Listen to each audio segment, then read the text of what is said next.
Assalamualaikum, and my name is Aisha Yunus. Today's topic of our discussion is basically relevant to the civil-military relations and the ongoing situation in Pakistan.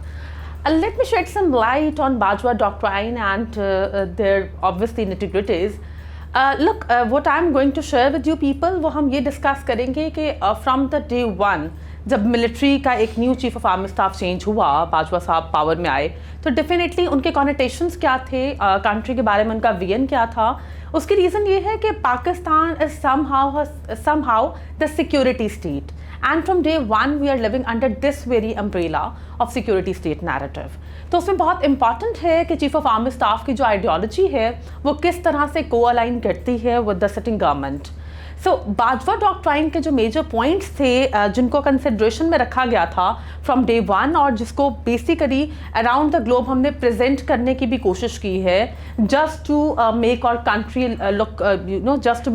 Look better at international arenas और fronts. Bajwa doctrine का जो सबसे पहला और सबसे major point था, that was with reference to interfaith and intrafaith harmony.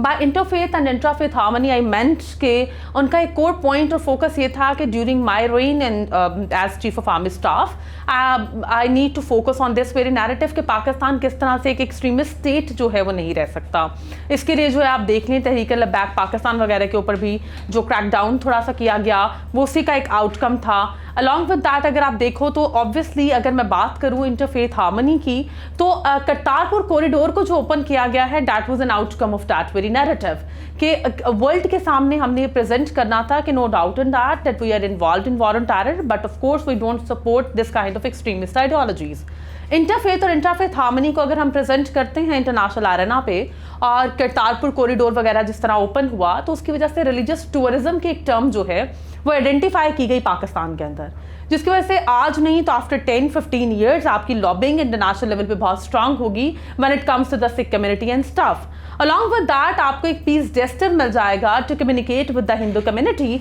और with the Indian government as well. Second जो इसका मेजर पॉइंट था बाजवा डॉक्ट्राइन का, that was obviously the smooth obviously development of China-Pakistan economic corridor and to protect this very project when it comes to the multiple threats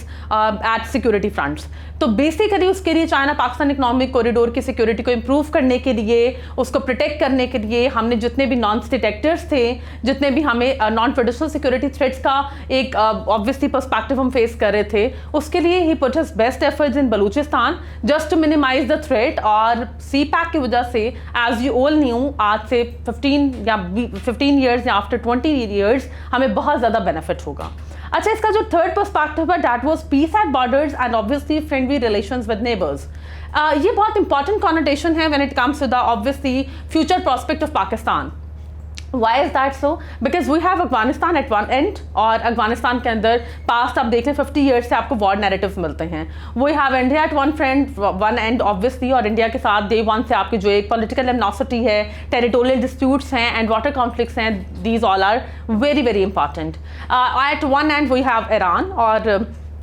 Iran के साथ जिस तरह का आप शिया नैरेटिव शेयर करते हैं, अलॉन्ग विद दैट जो आपको ऑब्वियसली एक एक्सट्रीमिस्ट थ्रेट्स हैं ईरान के साथ, तो definitely no doubt in that हमारे गुड रिलेशंस भी हैं, but at some connotations, at some ideological perspectives अगर बात की जाए तो वो do have some dents with them over the course of history. And last but not the least we have China at one end. No doubt in that we share very good relations with China, but definitely along with that we are obviously observing the Uyghur Muslims dilemma in China and their anti-Muslim ideology. And last but not the least, China is a very stronger state just like America. So definitely in the coming future we need to build that kind of policies or narratives or agreements with them जिसकी वजह से हमारी एक equality principal compromise ना हो. China के साथ हम इस तरह से डीलिंग करें या फिर उसका हमारी डील फ्यूचर में भी उस तरह की हो कि 1-to-1 कॉनोटेशंस मेंटेन रहें.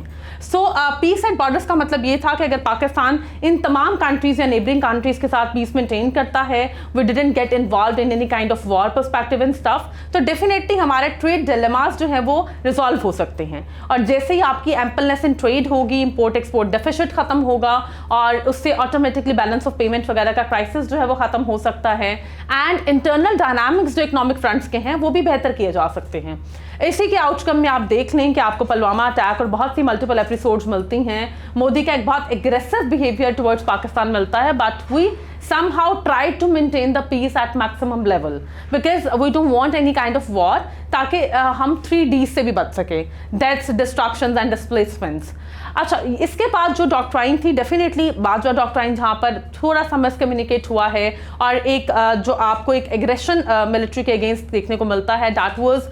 इन the connotations of the their soft interference in politics. तो इस चीज़ को जो है ओवरऑल अगर आप ऑब्जर्व करें तो बाजवा डॉक्ट्राइन के जो पॉइंट्स थे उनको समहाउ अचीव भी किया गया है, उनकी वजह से पाकिस्तान ने अपना एक गुड इमेज मेंटेन भी किया है इंटरनेशनल अरेना के ऊपर। somehow even with the aggressive government and obviously the leadership of Narendra Modi, उसके बावजूद हमने इंडिया के साथ अपने रिलेशंस को